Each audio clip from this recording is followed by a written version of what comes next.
Much Ado About Nothing, Act 4.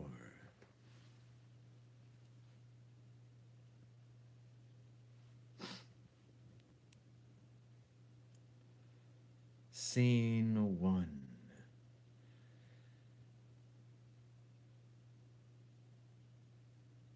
Enter Prince Don Pedro Don John the Bastard, Leonato Friar Francis, Claudio Benedict, Hero, and Beatrice with attendants. Leonato. Come, Friar Francis, be brief only to the plain form of marriage, and you shall recount their particular duties afterwards. You come hither, my lord, to marry this lady. No, to be married to her. Friar, you come to marry her. Lady, you come hither to be married to this count. I do. If either of you know any inward impediment why you should not be conjoined, I charge you on your souls to utter it. Know you any hero? None, my lord. Know you any count? I dare make his answer none. Oh, what men dare do! What men dare do! What men daily do, not knowing what they do. How now, interjections? Why then, some be of laughing as ha ha hey. Stand thee by, friar, father, by your leave. Will you, with free and unconstrained soul, give me this maid your daughter?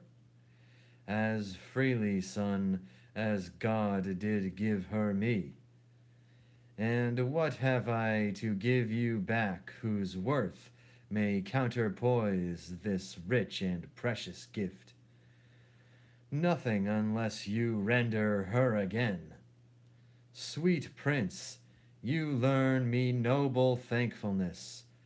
There, Leonato, take her back again. Give not this rotten orange to your friend. But she's the sign and semblance of her honor. Behold how, like a maid, she blushes here. Oh, what authority and show of truth can cunning sin cover itself withal? Comes not that blood as modest evidence to witness simple virtue? Would you not swear, all you that see her, that she were a maid by these exterior shows? But she is none. She knows the heat of a luxurious bed. Her blush is guiltiness, not modesty. What do you mean, my lord? Not to be married, not to knit my soul to an approved wanton. Dear my lord, if you, in your proof, have vanquished the resistance of her youth, and made defeat of her virginity, I know what you would say. If I have known her, you will say she did embrace me as a husband, and so extenuate the forehand sin. No, Leonato, I never tempted her with word too large, but as a brother to his sister showed bashful sincerity and comely love. And seemed I ever otherwise to you? Out on the seeming, I will write against it. You seem to me as Diane in her orb, as chaste as is the bud ear to be blown, but you are more intemperate in your blood than Venus, or those pampered animals that rage in savage sensuality. Is my lord well that he doth speak so wide? Sweet prince, why speak you not? What should I speak? I stand dishonored that have gone about to link my dear friend to a common stale. Are these things spoken, or do I but dream? Sir, they are spoken, and these things are true. This looks not like a nuptial. True, oh God! Leonato, stand I here? Is this the prince? Is this the prince's brother? Is this face Hero's? Are our eyes our own? All this is so, but what of this, my lord? Let me but move one question to your daughter, and by that fatherly and kindly power that you have in her, bid her answer truly. I charge thee do so, as thou art my child. O God, defend me! How am I beset? What kind of catechizing call you this? To make you answer truly to your name. Is it not Hero? Who can blot that name with any just reproach? Marry, that can Hero. Hero itself can blot out Hero's virtue. What man was he talked with you yesternight? Out at your window betwixt 12 and 1. Now if you are a maid, answer to this. I talked with no man at that hour, my lord. Why then are you no maiden? Leonato, I am sorry you must hear. Upon mine honor, myself, my brother, and this grieved count did see her, hear her, at that hour last night, talk with a ruffian at her chamber window, who hath indeed, most like a liberal villain, confessed the vile encounters they have had 1,000 times in secret. Fie, fie, they are not to be named, my lord, not to be spoke of. There is not chastity enough in language without offense to utter them. Thus, pretty lady, I am sorry for thy much misgovernment. O Hero, what a hero hast thou been! If half thy outward graces had been placed about thy thoughts and counsels of thy heart. But fare thee well, most foul, most fair, farewell, thou pure impiety and impious purity. For thee I'll lock up all the gates of love, and on my eyelids shall conjecture hang, to turn all beauty into thoughts of harm, and never shall it be more gracious. Hath no man's dagger here a point for me? Why, how now, cousin, wherefore sink you down? Come, let us go. These things come thus to light. Smother her spirits up. How doth the lady? Dead, I think. Help, uncle. Hero, why Hero? Uncle, Signor Benedick, friar. O fate, take not away thy heavy hand.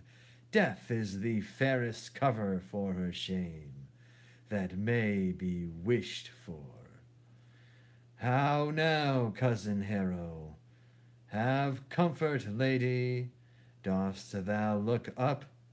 Yea, wherefore should she not? Wherefore? Why doth not every earthly thing cry shame upon her? Could she here deny the story that is printed in her blood? Do not live, hero, do not ope thine eyes. For did I think thou wouldest not quickly die, thought I thy spirits were stronger than thy shames. Myself would, on the rearward of reproaches, strike at thy life. Grieved I had but one. Chide I for that at frugal nature's fame? Oh, one too much by thee. Why had I one? Why ever wast thou lovely in my eyes? Why had I not with charitable hand took up the beggar's issue at my gates, who smirched thus and mirrored with infamy? I might have said, no part of it is mine. This shame derives itself from unknown loins. But mine, and mine I loved, and mine I praised, and mine that I was proud on, mine so much that I myself was to myself not mine, valuing of her, why she, oh, she is fallen into a pit of ink.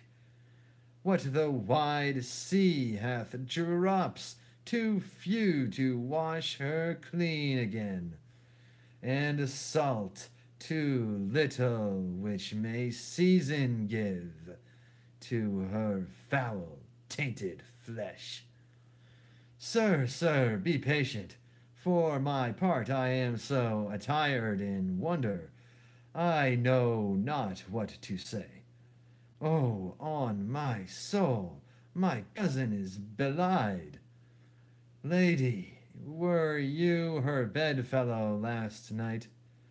No, truly not, although until last night I have this 12-month been her bedfellow. Confirmed, confirmed! Oh, that is stronger made, which was before barred up with ribs of iron. Would the two princes lie, and Claudio lie, who loved her so, that speaking of her foulness, washed it with tears? Hence from her, let her die.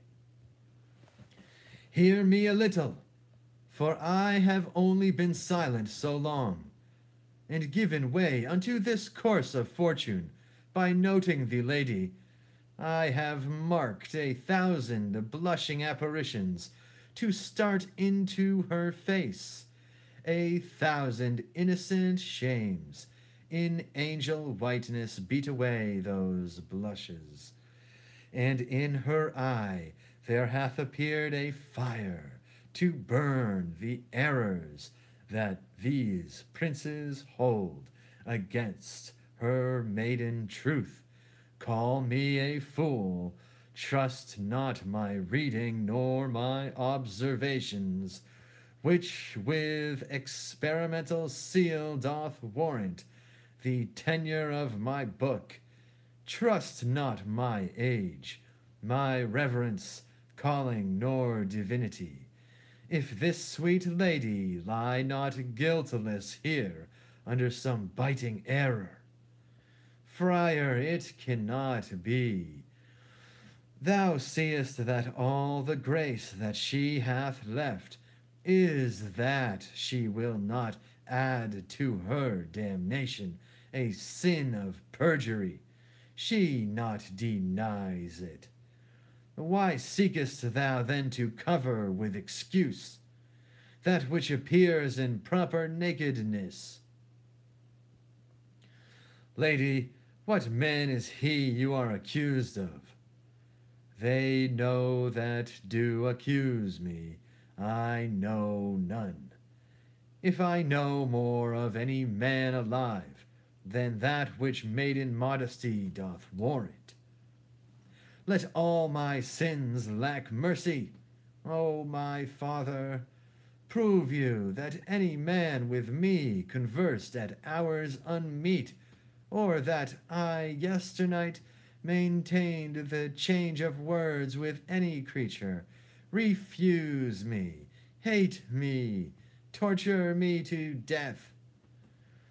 There is some strange misprision in the princes. Two of them have the very bent of honor, and if their wisdoms be misled in this, the practice of it lives in John the bastard, whose spirits toil in frame of villainies. I know not if they speak but truth of her. These hands shall tear her if they wrong her honor.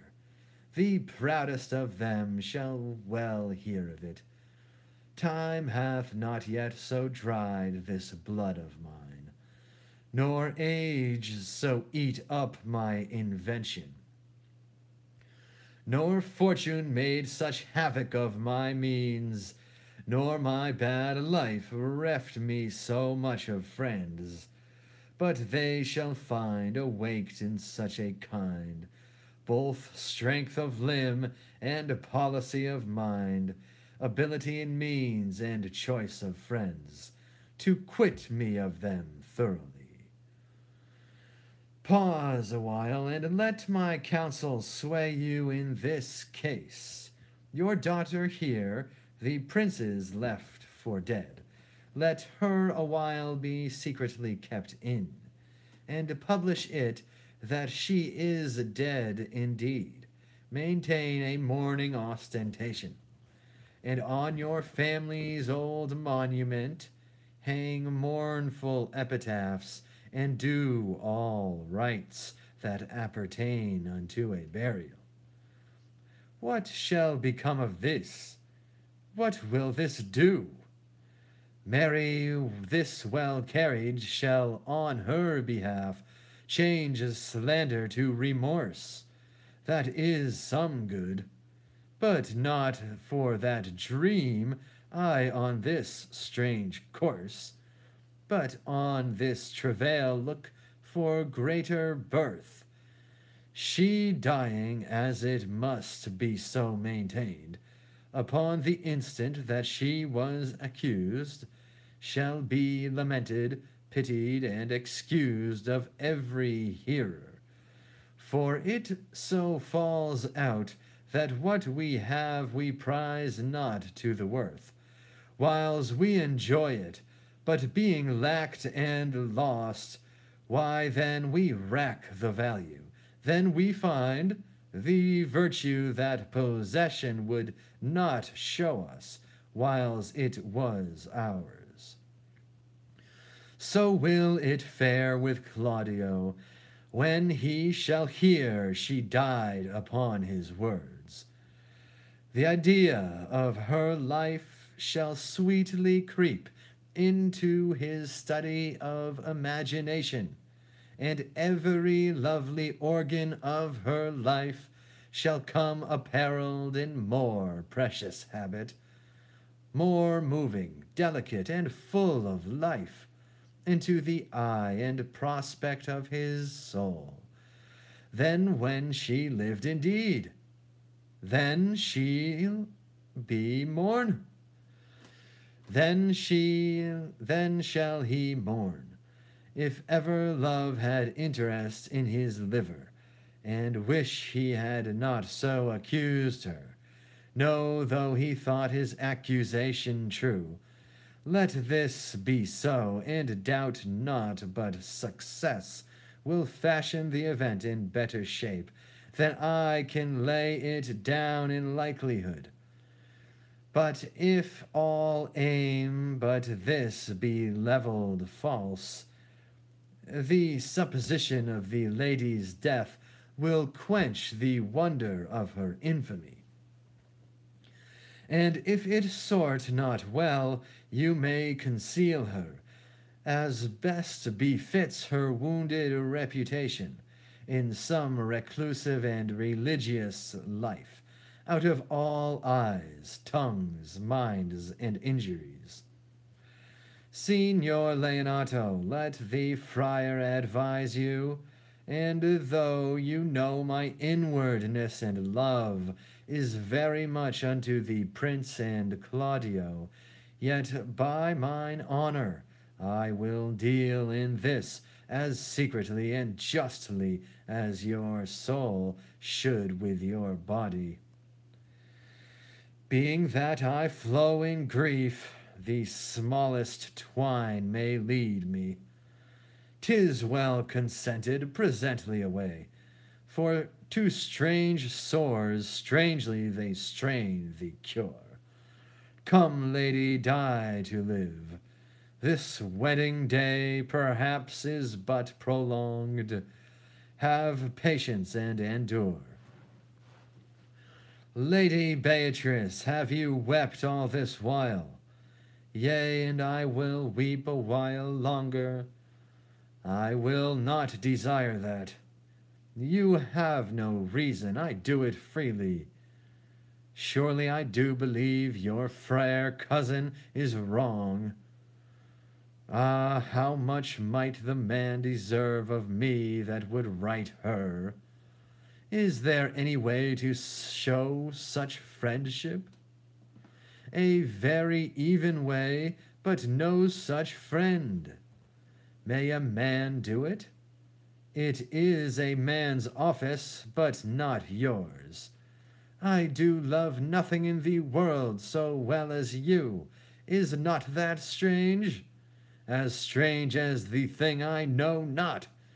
It were as possible for me to say I loved nothing so well as you, but believe me not, and yet I lie not. I confess nothing, nor deny nothing. I am sorry for my cousin. By my sword, Beatrice, thou lovest me. Do not swear and eat it.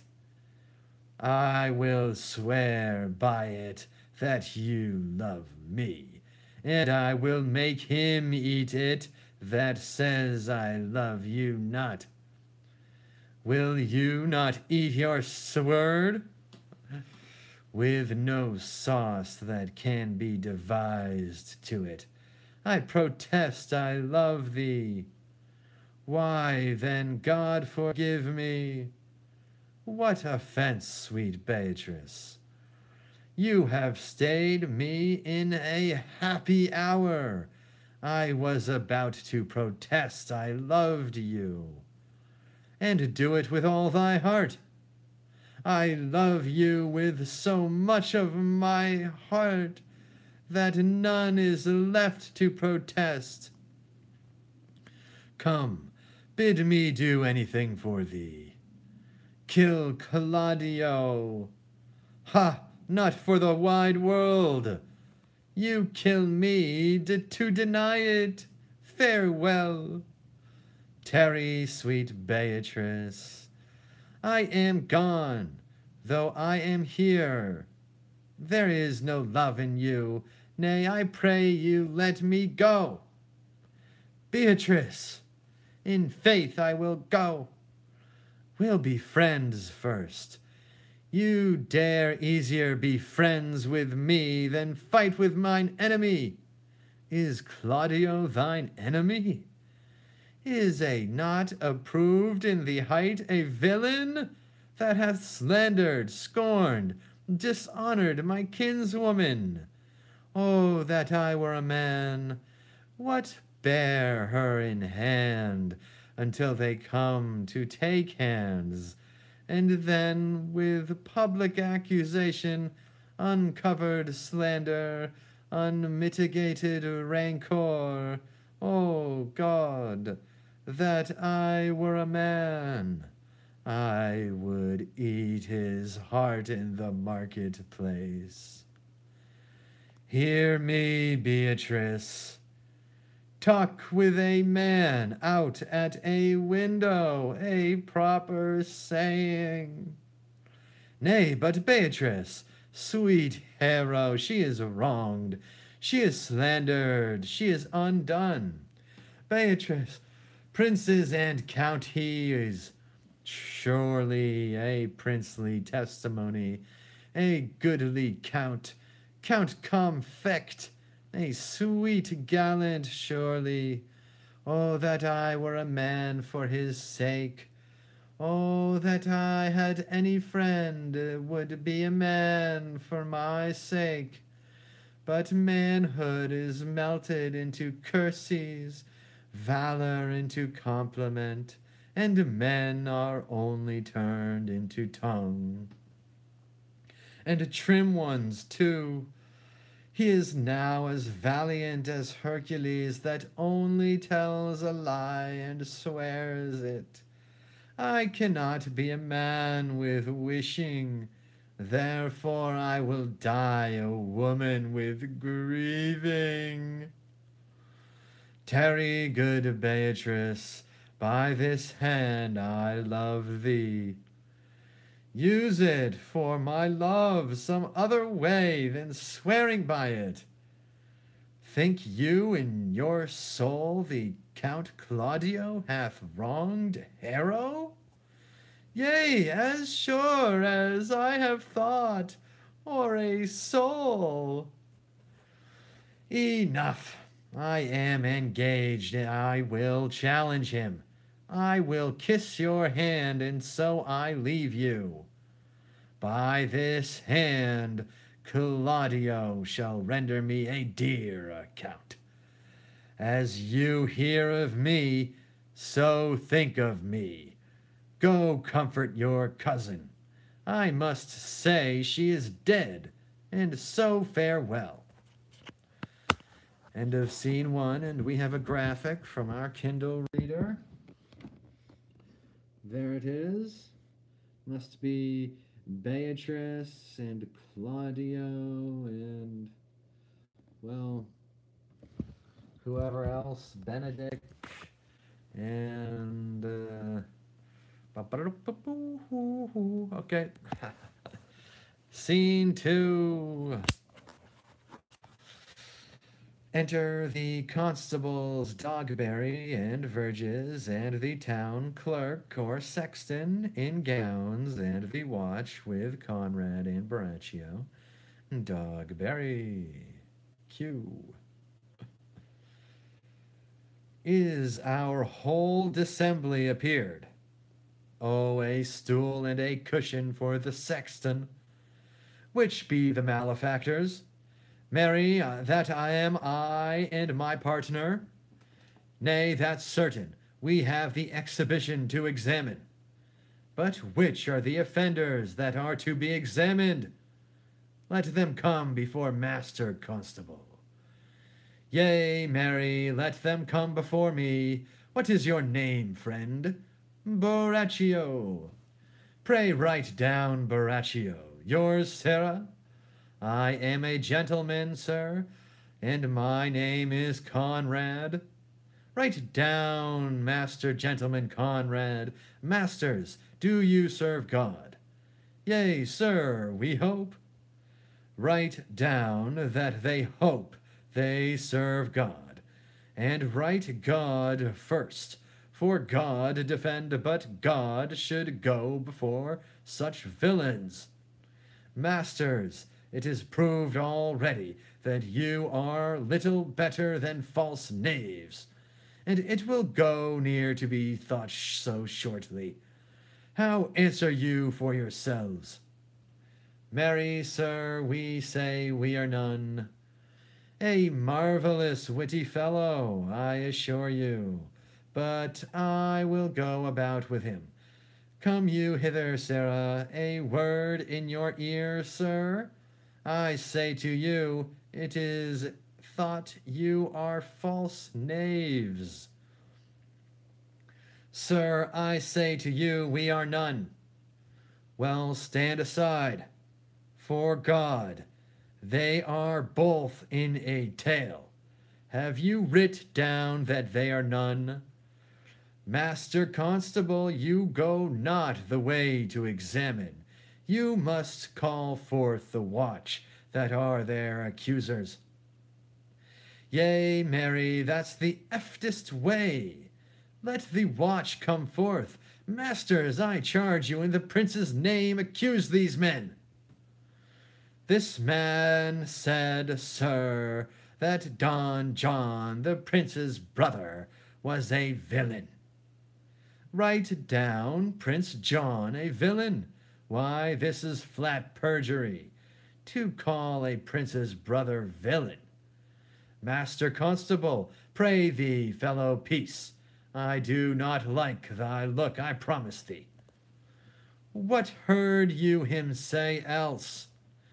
Marry, that he had received 1,000 ducats of Don John for accusing the Lady Hero wrongfully. Flat burglary as ever was committed. Yea, by mass, that it is. What else, fellow? And that Count Claudio did mean upon his words to disgrace Hero before the whole assembly, and not marry her. O villain, thou wilt be condemned into everlasting redemption for this. What else? This is all. And this is more, masters, than you can deny. Prince John is this morning secretly stolen away. Hero was in this manner accused, in this very manner refused, and upon the grief of this suddenly died.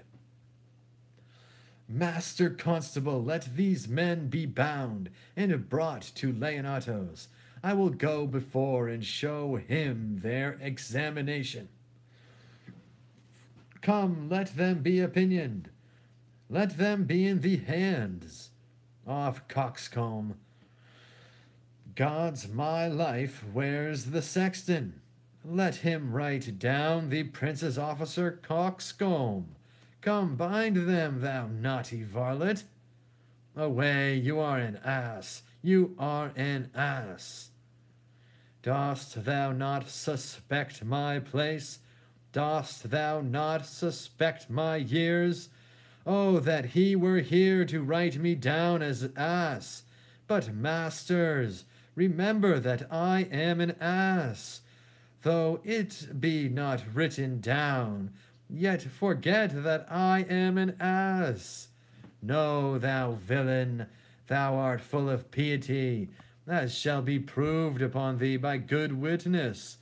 I am a wise fellow, and which is more, an officer, and which is more, a householder, and which is more, a pretty a piece of flesh as any is in Messina, and one that knows the law. Go to. And a rich fellow enough. Go to. And a fellow that hath had losses, and one that hath 2 gowns, and everything handsome about him. Bring him away. Oh, that I had been writ down in ass. And a graphic at the end of Act 4.